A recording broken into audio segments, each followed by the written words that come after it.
welcome to Time with Abrantia. If you've not subscribed, make sure you subscribe, you comment, you like, and you share. Today we are inside the Tema Port and Harbors to talk to some clearing agents, some importers and exporters about the challenges facing their industry and how they would like government to intervene. Stay with me and let's do this.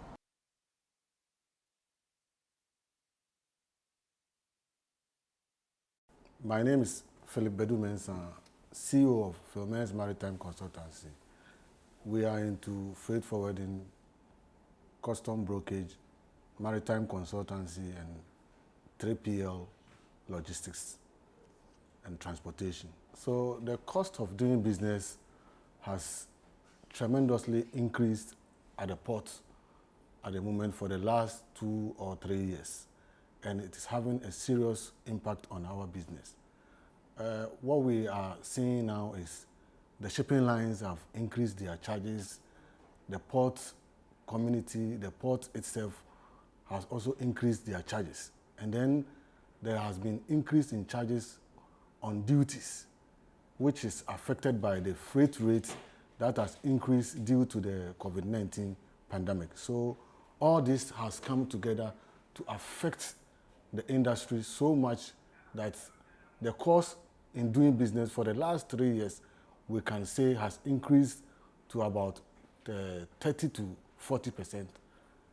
If you are comparing between the last 3 years, it has increased for about 30 to 40%.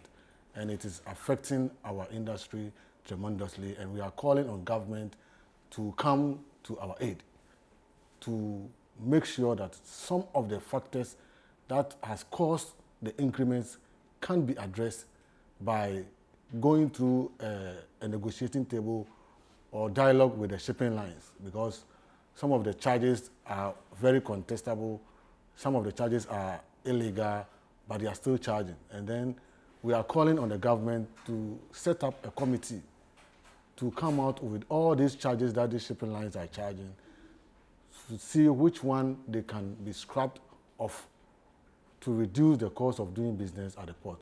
And then again, when you come to the government side itself, because of the increase in freight rates due to the COVID-19 pandemic, the government has also increased the freight rate that they use in calculating the duty. You know, for Ghana here, the basis of getting the duty is the CIF.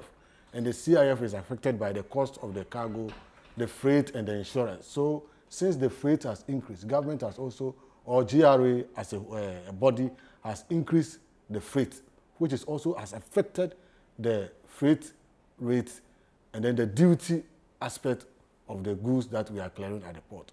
And again, when we talk about Ghana Port and Harbour Authority, as a norm, they have also increased their charges because the cost of doing business, the cost of handling at the port has also increased. So they have also increased their side, and it has affected every part of the chain. So we are having a lot of challenges. Importers are not important. When you compare the throughput for the last 3 years to now, it is very bad. Now when you go to the port, a port is empty, completely empty. When we are heading towards Christmas, this is the peak season that we expect to see a lot of consignment at the port. Busy days at the port is this period, but we are not seeing that. When you go to Golden Jubilee, for instance, the platforms are empty. When you go to MPS, the same thing. So all these factors has contributed to the cost of doing business at the port. So let us call on the government. That is what we are saying, that the government should come to our aid. So another contributing factor that has also contributed to the increments in the cost of doing business at the port is the exchange rate. The exchange rate keeps going up every day. And then for the last 3 years, you will see that we were paying, the rate was about 4 point something, but now it is 6.1, 6.2. So it has also contributed to the cost of doing business at the port. And we have been calling on government to ensure that if they can peg the exchange rate quarterly, so that, I mean, when you plan doing business, within 3 months, you will know that this is the exchange rate you have been given. So you will be able to analyze your costs and then how much you'll be getting. So we are also calling on the government to come to our aid, so that if the exchange rate can be pegged quarterly, the 1 week increment and or downwards adjustment of the exchange rate is really affecting business. So we call on government to work on that side, so that when we know that 3 months, this is the exchange rate, you are going to trade, you come and meet the same rate. So you have factored your cost element, your profit and everything, and you know what you are getting.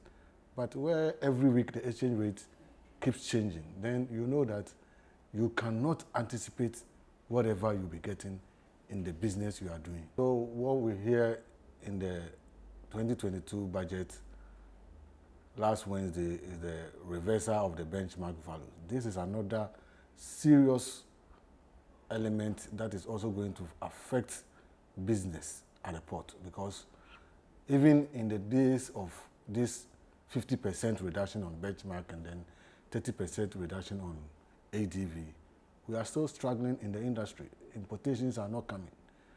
Now you're going to reverse it, which is going to affect the trade tremendously. So we are pleading on government to take a second eye on this issue, because if they implement it now, it is going to shake the industry. It is going to bring the industry upside down.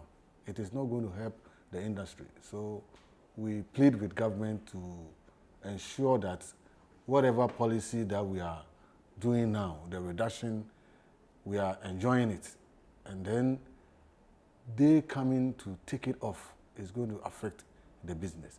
Because when you look at the percentage of the 50% reduction, how it affects the duty and how it affects the market price. When it is implemented, the reversal is implemented, it is going to have effect on the trade. So we are pleading on government once again to consider our trade. This is where we feed on. This is our industry. We don't have anywhere to go. People are investing in trade. So when policies are coming and it is no good, we come to government to have a negotiation with them that this policy you are bringing is going to affect our industry. We know some are also supporting that they should take it off. And these people who are supporting, we are saying that if the reduction is affecting their industry, they should come out with proposals to government that this reduction is affecting our business. Do this A, B, C for us, for our sector to also boom. But if you want to fight a policy that government has implemented because it is affecting your side, it is not a fair game. Because you are at the same, we are all enjoying this reduction. Even though you are the industry, you are importing raw materials. These raw materials that you are importing, you are also enjoying this same 50% reduction. So if it is affecting your business, what you need to do is go to government, negotiate with government to take some part of the taxes from your sector. But don't fight an existing policy that some people are enjoying. You are also enjoying the introduction of transaction levy. The e-levy is also going to have an impact on our trade, because with the issue of this COVID-19, a lot of our business transactions we are doing, we are using this mobile money transaction. The shipping line charges, we are using mobile money. The terminal charges, we are using mobile money. And then even the duty that we are paying to government, we are using mobile money. So if they are going to tax us on this, it is really going to affect the industry again. So we are pleading on government, if these transactions can be exempted, because these transactions are transactions that we are doing to speed up our work, and then to ensure that we adhere to the COVID-19 what do you call it? COVID-19 protocols, because we are not to have face-to-face interaction in doing business. So instead of walking to the bank to pay, or walking to the shipping line, or walking to any participating bank to pay your duty, you can sit in the comfort of your office and do this payment via mobile money. So if government want to take advantage of this to tax us on this, then again it is going to affect the business. When we are looking at people who are paying, like transferring 200 Ghana, 1,000 Ghana to friends and families, the impact will not be felt. But we are transferring huge money to these shipping lines and these terminals, it is really going to affect us. Imagine you paying 10,000 Ghana cedis to a shipping line via mobile money. Look at the charge on it. 175 Ghana cedis. Government is taking. It will be too much burden on us. So we are pleading on government to look at this sector and then exempt us from this transaction taxes. Thank you. So we heard from the CEO of Philmens Maritime Consultancy Service Limited, Mr. Philip Bedu-Mensah. Joining me, I have two gentlemen. On my right, I have Ni Sakibano, who is the CEO of NS Logistics USA. He's also an importer. And on my left, I have Jacob Ni Ankra, who is the operations manager for Vactech Shipping Consultancy Limited. Vacutech. Thank you for joining me today. Thank you. So let's start with you as an importer. How has the transition been in respect to the increased charges from what you used to pay and what you are paying now? How is it affecting your business? First of all, I'd like to thank you for giving me the opportunity today. Okay. I mean, it's now, to tell you that it's very stressful right now shipping things to Ghana. Just within this year alone, the shipping lines have increased their prices about 3 times. Okay. And when they increase the price, they don't give you an explanation, because regardless of what you do, it's a needed services. It's very stressful, to tell you that you're now shipping things to Ghana. I wish, the government could do something about it, but it seems they are also hands are tied because they don't own their vessels. Okay. But and has it affect the quantity you import as well? Well, globally, we all know what is going on. The pandemic and everything has affected, the movement of goods and stuff. But in terms to Ghana, people are still shipping to Ghana. Okay. Yeah. Okay. So thank you. You as an operation manager, how has the increase in the rate affect your operations here in Ghana? Okay, thank you very much. And first of all, I must say a big thank you to Mr. Amos in Canada for giving us this opportunity or this platform to express our concerns about this kind of general day-to-day activities of tariffs increment and all those things. First of all, I would like to plead with the heads of the either customs, Ghana ports and all the subordinate agencies that help in import and export, from the shipping lines to everybody. We will plead with them that due to the increment, there has been low arrival of containers. Importation has reduced drastically. If you go to the terminals, for instance, way back as about a year ago, you go, for instance, today being Wednesday, you can see about 100 containers on the ground. I can take you there right now. You might see maybe less than 50 containers. So it's really affecting business. And we would like to have a preview of certain things from government.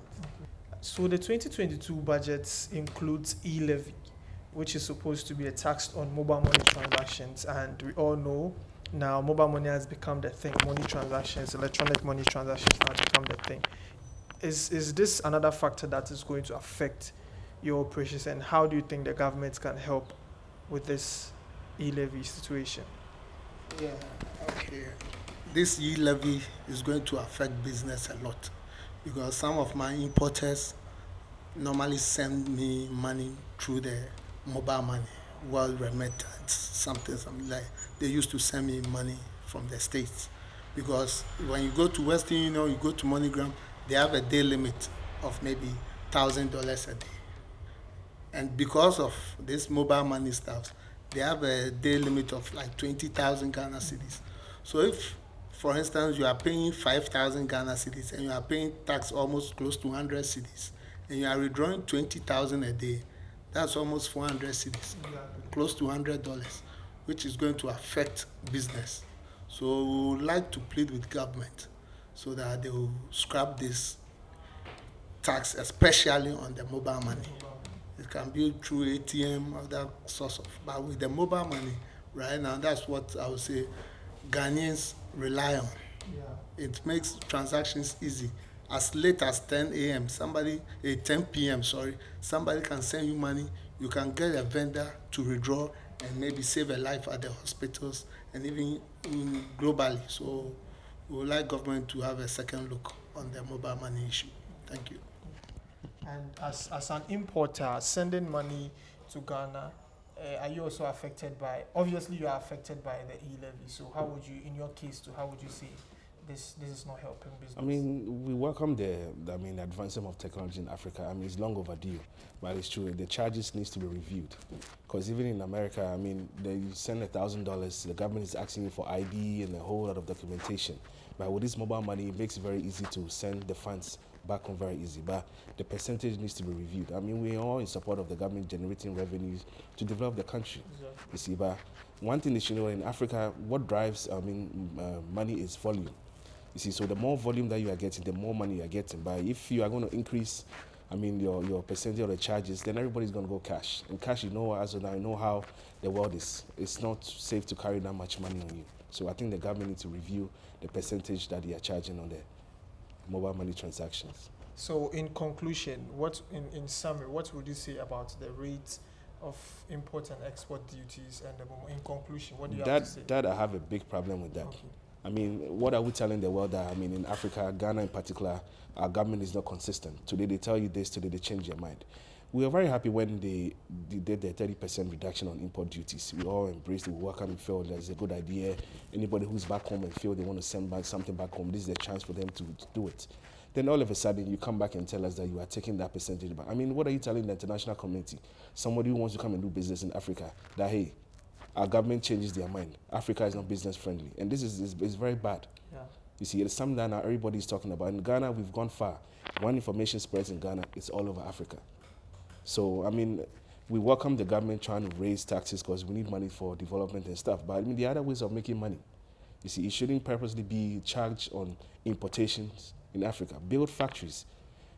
I mean, give tax breaks to companies to come and work here. I mean, they will pay taxes and you develop the country. But I don't solely charge people who import things on their country, whereas, you know, our country is solely dependent on importations. You see, so with that one, I have a problem with that. I mean, the government needs to review, because I'm hoping they will debate this in Parliament and scrap it. So, what are also your last words for today's content?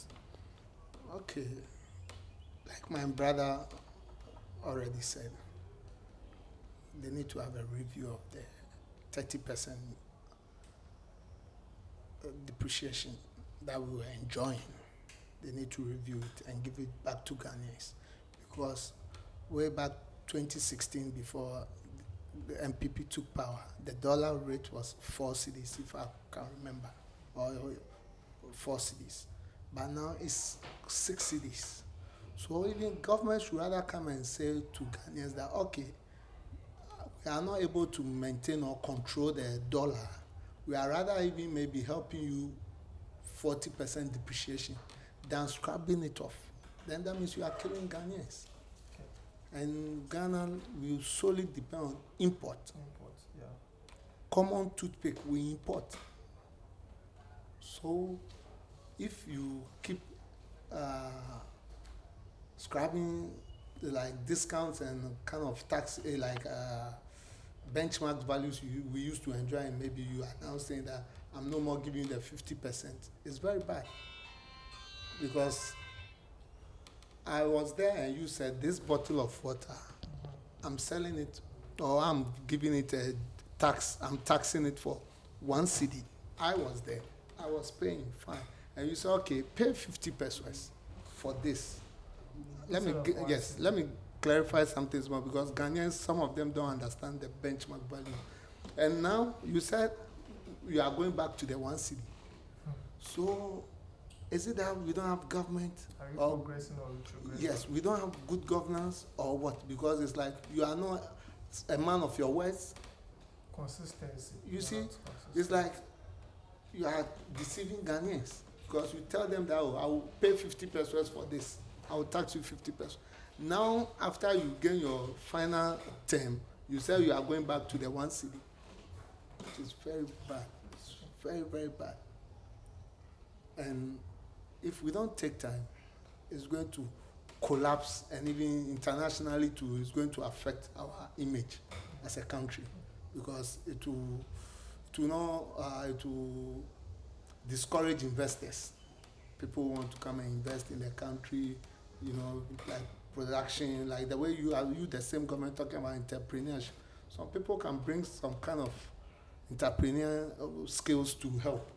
But today you just one day wake up and say, I'm from 10 taxation to 30% taxation. The person will obviously close their company and go. So please, government should have a second thought about this 2022. So that was Jacob Ni Ankra, who is the operations manager for Vakutech Shipping Consultancy Limited, and Ni Sakibano, who is the CEO of NS Logistics USA and importer as well. Let me know what you think based on what we've discussed today. How is this tax affecting your business as well? Let me know via the comment section.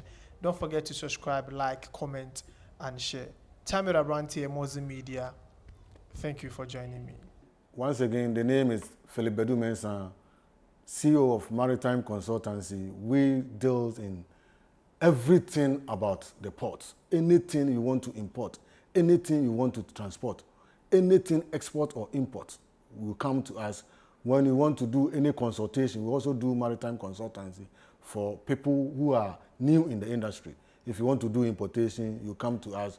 We will school you through the processes, the regulations, the requirements, and everything that you need to know about importation and exportation.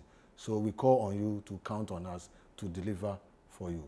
Thank you. Hi, my name is Nisa Kibano. I'm the CEO of NS Logistics.